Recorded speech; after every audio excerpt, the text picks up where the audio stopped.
Some perspective on this from former MI5 agent Annie Machon joining us live from Berlin. So fairly unusual to get some reports like this from Canada, and when it does happen, it's always something shocking. Do you think there is an impetus behind this recent surge in violence there?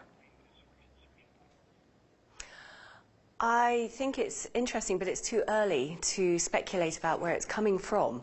I'm sure that the political classes in Canada will make political hay out of this by saying that it must be Islamic extremism, domestic radicalization, that sort of thing.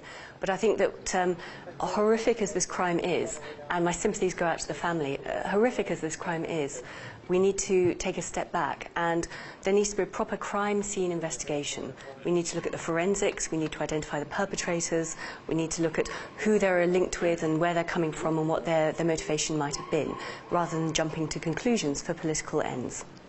Now, from the reports that we have, there were about 30 shots fired inside the Parliament building itself. Fortunately, none of the Parliament members, the Prime Minister, no public officials were killed. Do you think their aim was to murder, or they had perhaps just they wanted to make a statement? What do you think of the motivation, possibly?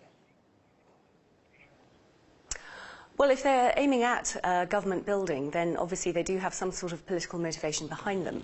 But I think it's too early at this stage to try and speculate about what that would be. Let's not forget, for example, the attack and the bombing in Oklahoma in America in 1995. And all the initial media reports were that Al-Qaeda or Islamic extremists had carried this out. And in fact, it turned out that a domestic extremist, Timothy McVeigh, had carried out the attack.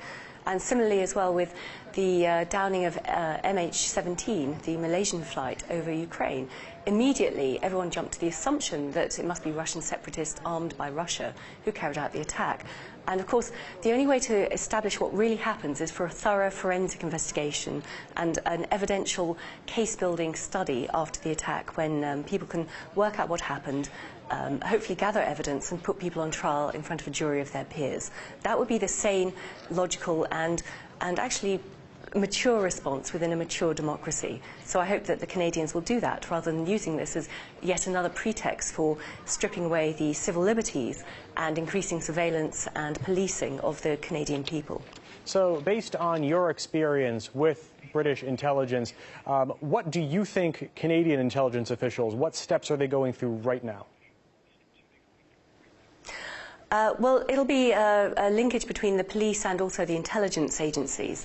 So they will be trying to secure the crime scenes, trying to arrest any further perpetrators that might be out there, and gathering the forensic information. But once they identify the perpetrators, they need to work out who they are, what their potential affiliations might be, who their networks potentially might be, and what their motivation is. So it's very much an evidential gathering process, rather than hopefully not a hysterical over-response politically, which suddenly says, oh, we've got to spy on everybody and this is justification for dragnet surveillance. We saw something similar last year in the UK with the gruesome murder and beheading of drummer Lee Rigby. And that was definitely a political statement.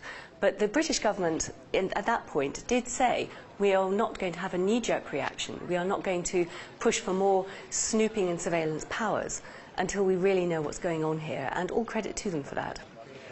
We did, though, have that incident, that horrific incident in the UK, and then there was before there were the 7/7 attacks. The genie of terror appears to be out of the bottle in the UK. Do you think the same thing could be the case in Canada now? It might possibly be evolving. As I said, it's too early to know. The genie of terrorism has been out of the bottle in the UK for decades, though. People tend to forget, since 9/11, that the UK has been suffering terrorism for decades because of the civil war in Northern Ireland. The provisional IRA in the 1970s, 80s and 90s could put bombs down at will on UK streets for political advancement, and they did. And they had many, many big PR hits, and they caused many thousands of deaths. And yet, even through those 3 decades of terrorism that we experienced in the UK on, a fairly regular basis, we did not throw away our civil liberties and our basic freedoms in the way that, since 9/11, we have done across the world.